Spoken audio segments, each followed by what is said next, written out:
Broadcasting from the business capital of the world, this is the Podcast Business News Network. Loving what we're going to talk about today, and I really think that it's going to give you some clarity, some insight on your life. And here it is. This is the starting point. Many of us use this word. We'll use this sentence, and you can fill in the blank. I hope blah, blah, blah, blah, blah, blah, blah. I'm hoping that blah, blah, blah. Hope. That's the word. What does it mean? How does it support you? How do you use that word? That is just our starting point today. We're going to go even deeper than that. We're going to learn a lot. She's a certified life coach, TEDx speaker. She's an emotional freedom technique practitioner, life coach, so much more. I've learned so much. Even before we get on here, I even said to her that I use one of the techniques that she exposed me to pretty much every day recently. Mehta is back with us. How you doing? I'm doing fantastic. Thank you so much for having me on. And I get so excited talking to you. And every time you edify me, I'm like, my heart just gets bigger and just more fuller. So thank you so much, Steve. It really means a lot. I speak in truth. That's the facts. It's and something you taught us. I would say just before the new year, a certain technique, mindset, if you will. I'm using it now, and it is just pushing my life forward. So, I love to hear that. Thank you so much. It's the truth. Thank you. Hope. Mm-hmm. It's been said that we need to have hope. If you want positive outcome, you need to have hope. Well, let's begin there. What the heck is hope? Personally, to me, hope is just, and I go back to this thing where I'm going to be really vulnerable and honest here. I got a speeding ticket. Okay. And I was like, I'm going to be hopeful that, that I'm going to go to court. I'm going to fight the ticket, and hopefully the police officer will not show up. And with that hope, and I was like, now I feel like there's a 50-50 chance, right? He's going to show up or he's not going to show up. And because I was so hopefully he's not going to show up, my odds are at that time where he showed up, right? So I ended up paying the ticket. But it's like just having that hope of something could go, I feel like leaves the back door open. You have a front door of the house and you have the back door of the house. If you close the back door, once you enter the house, you're stuck in that house.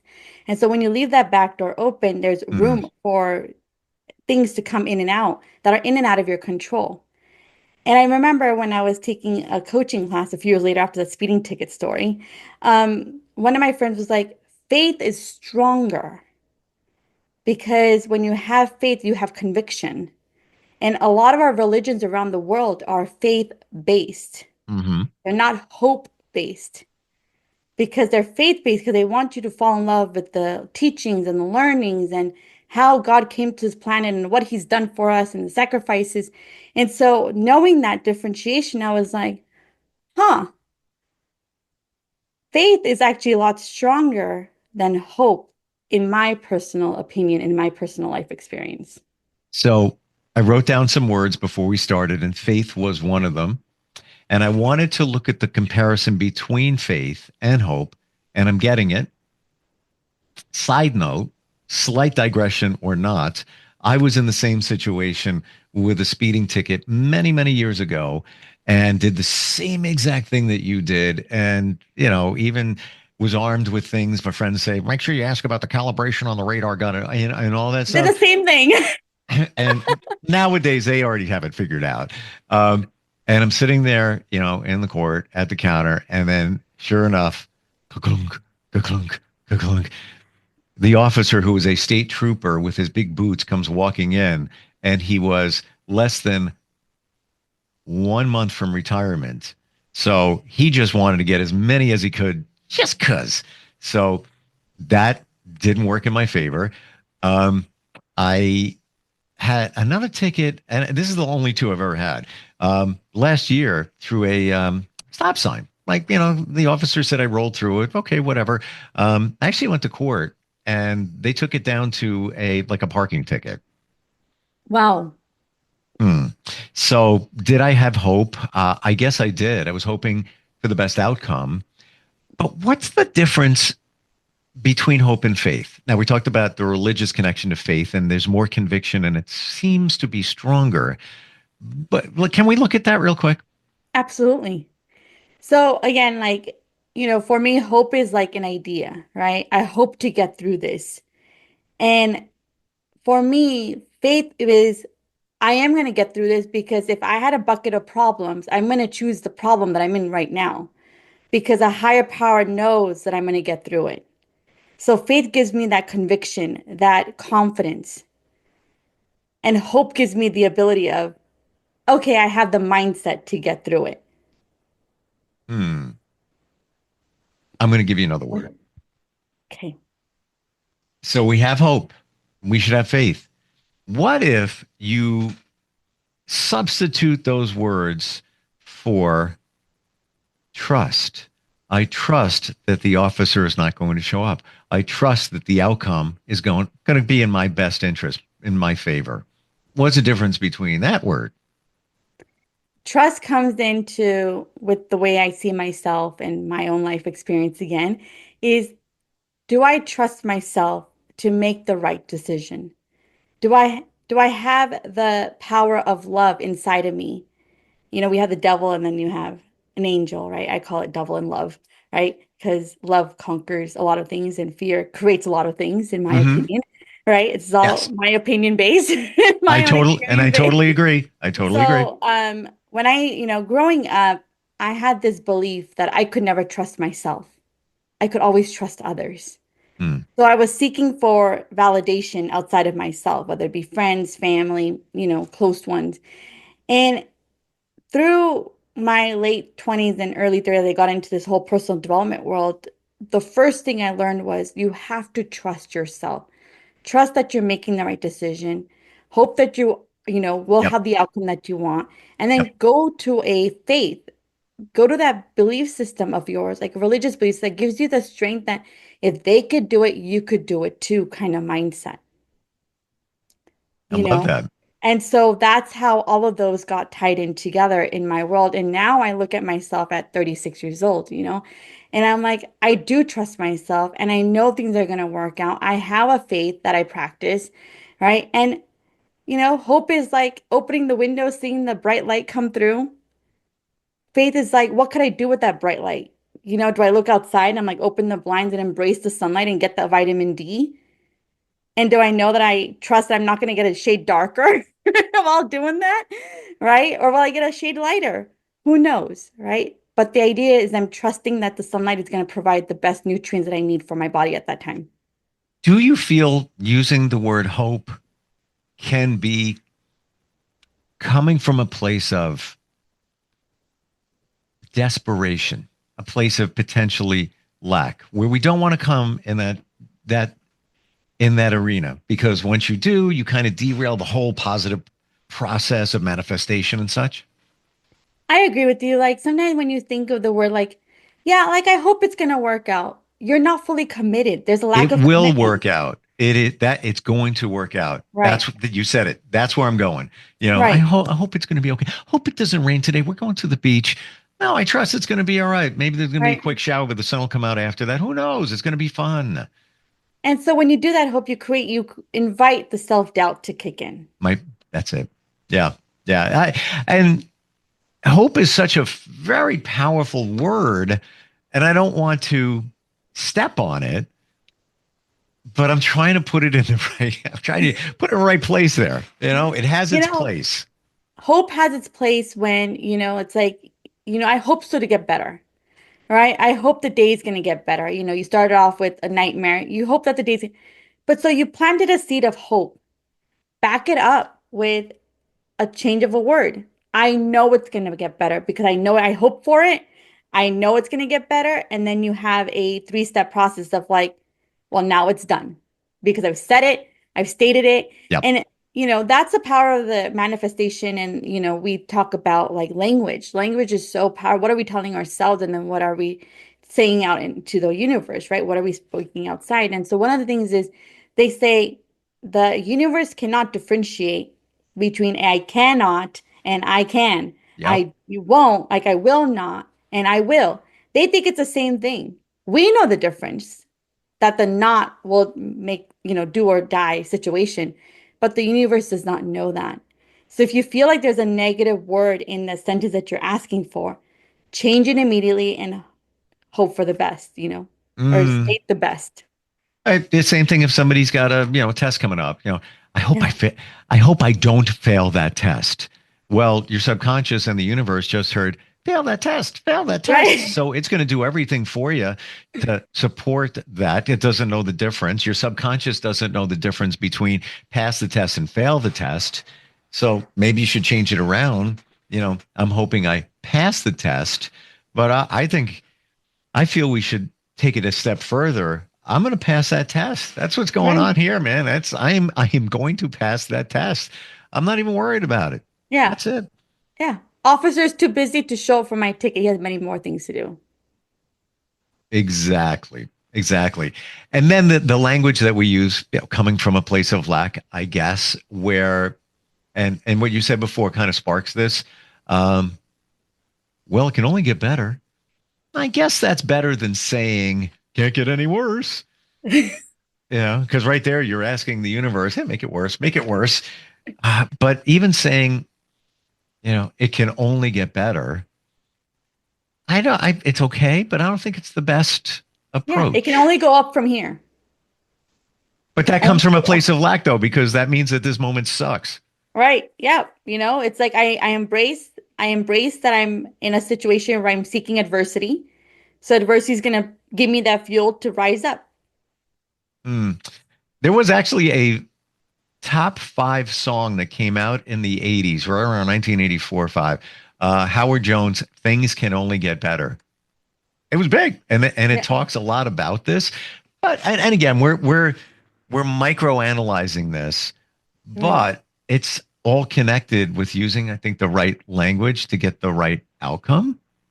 Absolutely. And that's what, as someone that is a neurolinguistic programming practitioner, such as myself, we Mm. focus a lot about that. What language are you talking to yourself? What language are you using for your goals? What language are you using to do an analysis, to get out of an obstacle or a challenge? Because that makes a big difference in seeing the words that we're not only writing down, but our unconscious is speaking, that are consciously speaking. And so like as a trained practitioner, I'm always reframing the situation to focus on the positive. I completely forgot about what you're saying. I'm talking about the things that we say to others, and even just verbally, Yeah, saying to a friend, "Hey, I hope I don't fail that test." I didn't even consider the language we use in our heads. absolutely. That's probably more important than what comes out of our mouth because we're always thinking it. You make a statement, you're done with it. That other, you could be thinking to yourself, I went to, night before the test, you go to bed, I hope I don't fail that test. I hope I don't fail that test. You wake up, I'm hoping I don't fail that test. Again, you're saying fail that test. Or I hope, my manager doesn't show up so I can enjoy a day off. Or I hope, there's not that many emails, right? Instead of saying I have the perfect amount of emails for my day, Mm. Hmm. right? So, and I don't know if there's like a stat, it's like they say that you go through 10,000 thoughts in a day, Yep. right? That is 10,000 conversations you're playing in your mind on a daily basis. Good, bad, indifferent, hopeful, faithful, trustworthy, confident, non-com. That is a lot of information that is being thrown at us every single day. How are we processing that? How are we actually acting on that? We're not Right? doing a great job. And how can I possibly say that? Because you can't. You have so Oh, many things that you're trying to process as opposed to taking one scenario or situation and putting more focus on it, then more focus on this, and then more focus on that. We all have so many different things going around all at once. There, I think, in lies the problem. Why we have so many challenges. absolutely. And then there's another stat, like I think it's like there's like 1.26 billion bits of information thrown at us every single second, and we're only processing 126 of that. And So what isn't you it? see, what I is different than what I see, what you hear is different than what I hear. even though we're in the same room, because subconsciously we're thinking about other things while we're being so-called present in this moment. And that I don't know what the stats are, but the subconscious is doing way more than we realize in terms of bits of information. 97%. Right. It's like 97% of our mind is of our thoughts and our mind is unconscious behavior. It's only 3% that's conscious. that number is a little bit higher than I even thought or heard. I thought it was like maybe 92% of us is uh, subconscious is 92. The rest is conscious. Either way, it's pretty scary.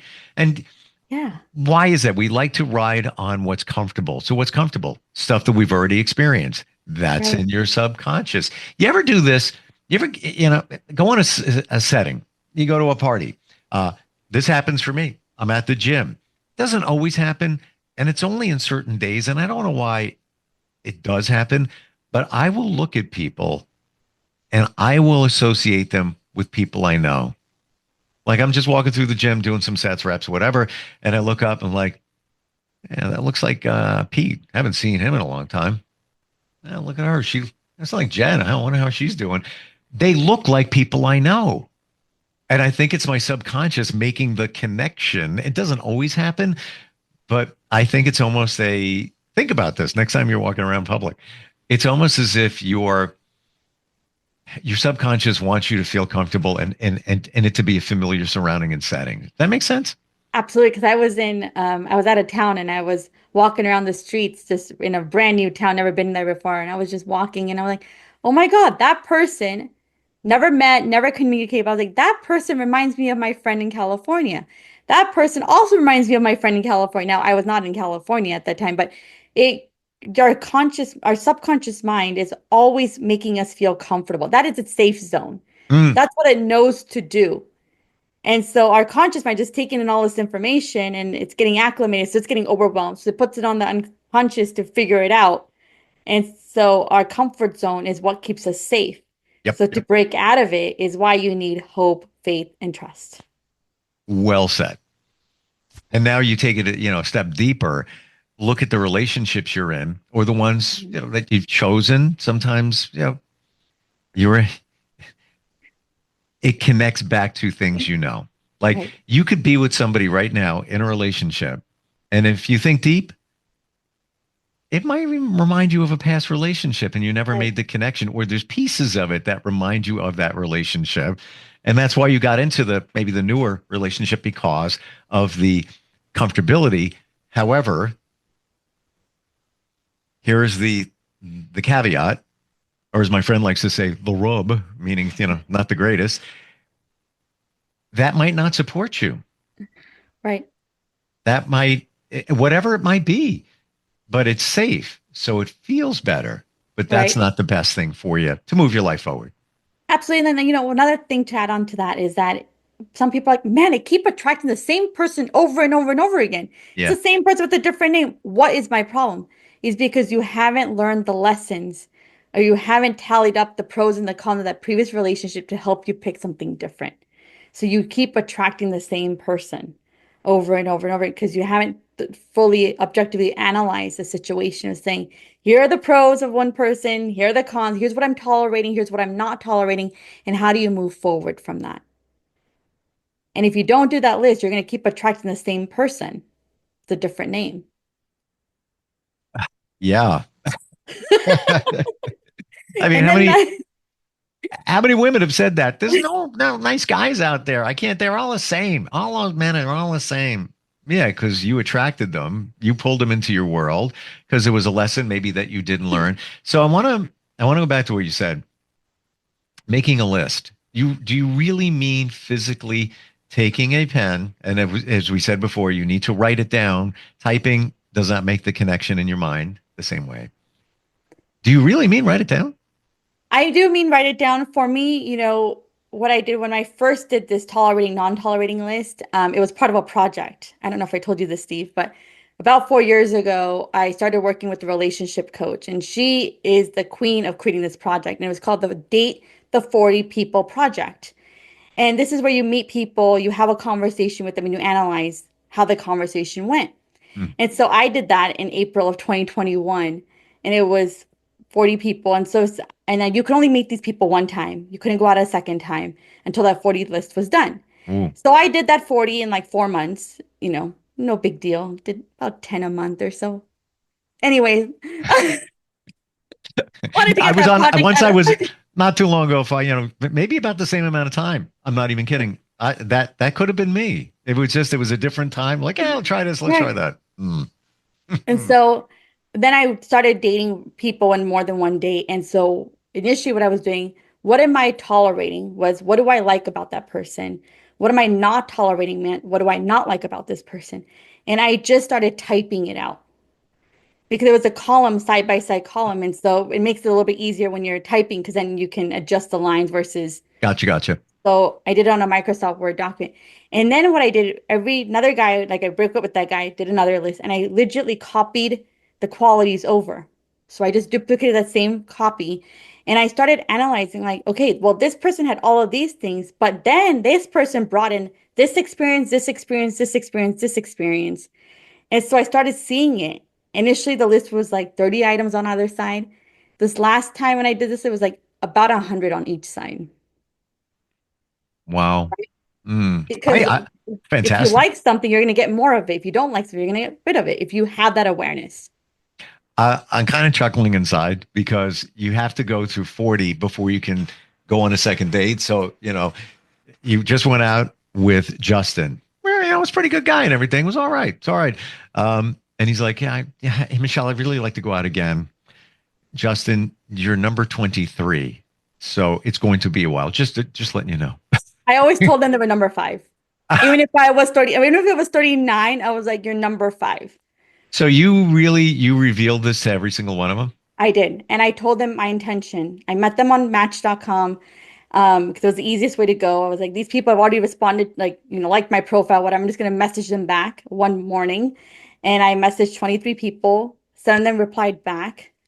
And I was in business basically and got their phone numbers and said, "Hey, you know what? I'm not interested in doing a long-term thing. I'm interested just doing market research. I just got out of a relationship. I need to figure out what's out there. Would you like to meet me up for coffee or something?" The first 10 were ones that were not even my caliber. Like they were high school graduates, didn't even make it to college. Second 10 were kind of what I wanted. Third 10 was like they kind of were like had a degree already working on a second degree. But the last 10 were the hardest to book. They were just not committed. So right when I thought this project was going to be done, the last 10 were like, yeah, maybe they'll keep texting me, but they never set a date and time. And I kept asking them, when do you Which want to is meet? so universal nowadays in the dating world, Right, especially on apps. It's like you're in the endless loop of texting and nobody right. commits to getting together because I don't know, maybe people are like juggling a bunch of Yeah. others. I give you props for doing that. I think it's a great idea. And also being transparent. You didn't have to be. You could have just went on. They don't know that you're on 40 dates, Yeah. And they were like, can I see you again? And I was like, unfortunately, I would love to, but I have to get through this project first because it's something that's for me. And if I jump in with you, I won't be able to do you service at the moment. right. And some of them were like, your project is stupid, and my counselor thinks this, that, and the other. I'm like, great, thank you for the feedback. This is my journey, and it's something that I've committed to. And, transparency wins. That's what they say, honesty is the best policy. Mhm. Right. And honesty can hurt people because it's not what they were expecting. Right. So that's where you have to know. And I'm going to go back to the three words again: hope, faith, and trust. Yep, exactly. And if they were into you, they would have hope, faith, and trust that when you got to number 41, that would be them. Exactly. Hmm. Final question, because I'm curious. Yeah. Did you go on dates, like you see him on Match, and you get a vibe, and you're Yeah. thinking to yourself, looks okay, but I'm feeling probably this person's kind of probably a little crazy, but you know what? Yeah. I'm gonna go with it. And did you go on a date or more, and it was what you thought it was going to be? 100% because a Yeah. lot of the times I realize, when I'm meeting these people, I was like, yeah, based on what have they written on their profile, I'm like, this is obviously not something that I'm gonna look into like getting married to or engaged to or even date them more than that time. But I had to go through that process of just figuring out who are they as a person without a judgment, right? And Steve, up until this point, I was only dating people from my nationality. I was forced to date people that were not part of my nationality. Mhm. It was So fantastic. So I was like, okay. And then what I found out were the people that were saying yes to me was because I reminded them of their ex-girlfriend, ex-roommate, ex-wife because of that South Asian background that I come from. So then I was like, oh, so you're just attracted to my culture. You're not really understanding who I am. So Mm. that's one of the things I found out. But overall, I mean, the conversations were great. Went on coffee dates, lunch dates, dinner dates, walks, you know, it was just a good experience to see what is out there. Because sometimes you have a preconceived idea and I forget what's out believe there. this is a parallel to things in life in general, where Right, you're defining what you need, your standards, your values. And what I said before about you seeing somebody, and it doesn't have to just be dating, it could be a situation where you think about it and I don't know if this is the right thing. Maybe it's your intuition. I'm going to go with it anyway, just to prove it right, otherwise. I find that happening more and more in my life. And I believe I'm not manifesting it. I believe I'm more tuned in. Something has happened. absolutely. Even, my friend and I, we're going to go hang out tonight, see a tribute band. And we have these conversations all the time. And it's like you somebody on match and you think, a little crazy, but yeah, let me match with them. And you go back and forth on it. And even in short, this just happened to him the other day. Matched with somebody, but said, she looks a little crazy. I don't want to judge, but I'm getting the Right, vibe. And after an exchange of just a couple of messages back and forth, and it was good. It was really right, good. Profile disappeared. She's gone. right, So something's up, right. and you read Well, it. when you're connected with your mind, body, and soul, and you align them up into one part, and you're all like congruent with it, like you're congruent with what your mind thinks, you're listening to it, you're listening what your body's feeling, like the butterflies, and then you're listening to your heart, how it's beating with you are going to make better decisions because that is your intuition talking through you. Yeah, And if you trust that little voice inside of your head, you will be more successful in getting the outcome that you deserve. you said the word, the T word. There you go. This is such insight here. I know we kind of, we swerved the car all over the road a little bit, but the end result was hope, faith, and trust. Yes. Um, Which is what it is. It's so broad. You have to swerve the car in every direction. yeah, because if you don't almost hit the wall over there, you're not going to know where the wall is. So, Exactly. uh, this is what you do. And I totally forgot about the neural linguistics aspect of you and what we should be saying to ourselves and not. What's the best way to find you, Michelle? Find me on my website at michellemehta.com, and that's MichelleMehta.com. You can find me on all things social at LinkedIn, Facebook, and Instagram at I am Michelle Mehta. That's IAMMICHELLEMEHTA. And also for all the beautiful listeners, to you, I'm offering a gift of my time. Please book a call with me on my website. We'd love to learn more about you, so how we can reprogram our mind for better conversations internally and externally. Just have a conversation. Just start. See if it's a right Start. fit. Again, that's a relationship. By the way, everybody, you can also find her at match.com. No, I'm kidding. Exactly. Not anymore. Not anymore. Great talking with you, Michelle. Thank you Just so much. love your energy, love your insight, and looking forward next time we get together. Sounds good. Thank you so much. Take care. You too. We'll be right back.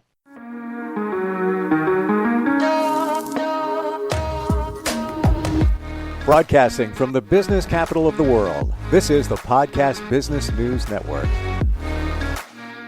Adopt US Kids presents Multiple Choice Parenting. Your daughter just had her first breakup. Do you A, put yourself in her shoes? How could he do this to you? And for Sheila, she has split ends. B, console her? Oh, sweetie, this is going to happen a lot. 4, maybe 5 more times before you get married. C, take charge? Got to get this all straightened out. Give a little talking to, man to man, mano a mano. Hey, Steve! Is now a good time? No? Okay, no problem. Bye. Or D, help her find a new boyfriend? I know a great place to meet boys. The internet. Nice, single boys. Never mind. How about some ice cream? As a parent, there are no perfect answers. But you don't have to be perfect to be a perfect parent. Thousands of teens in foster care will love you just the same. For more information on how you can adopt, visit adoptuskids.org. A public service announcement from the U.S. Department of Health and Human Services, Adopt U.S. Kids, and the Ad Council.